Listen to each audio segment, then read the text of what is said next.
The Consumer Investment Fund application is available online in a Word or PDF format. I typically recommend typing out the information rather than handwriting it, just because sometimes when the applications come through on a fax, it's not always clear. We do still accept fax applications. I prefer email so that I can print off the documents and save it as needed. The first part of the application goes over the guidelines, what qualifies as an event. The conference in July, the NAD conference, that is a perfect example of an event that would qualify for CIF funding. We typically do not provide scholarships 2 weeks prior to and 2 weeks after the Governor's Council's conference. So at this time we're not looking at any applications because, well, no, we are. Right now we are, because it's almost November. I'm ahead of myself. We won't be looking at applications before the December Council's conference, or 2 weeks after, just because we'll be focused here on our event. But we do throughout the year fund quite a number of CIF applications, so that we can send people to different conferences across the country and throughout our state. There is a budget process. I recommend that before an individual fills out the application, they have an idea of the overall cost and expense of their trip.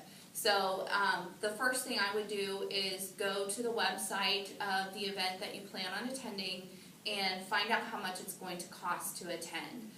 That's going to be your registration cost, any ticketed items, if there's a banquet, that would all come into the cost of the registration.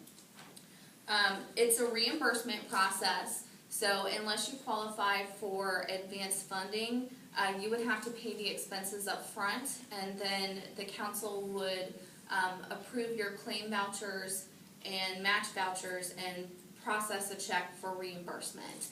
So it is a longer process. We do encourage people to apply because we know the funds are needed. Let's see. Things that are not included as match dollars, I do want to clarify that matching dollars is really what you're able to contribute towards the expense of the trip. So if that is half of the cost of mileage or half the cost of a taxi, that would be something that we would look at as matching dollars. We don't pay car rental if you're requesting airfare, but there's a whole list of things that we would consider matching dollars, and a list of things that we would consider not matching in the application. And if any time there's a question about what would qualify, I am available by email if that's the easiest way to contact me. I am comfortable using an interpreter over the phone, so if somebody is more comfortable calling me directly and asking those questions, I'm happy to do that as well.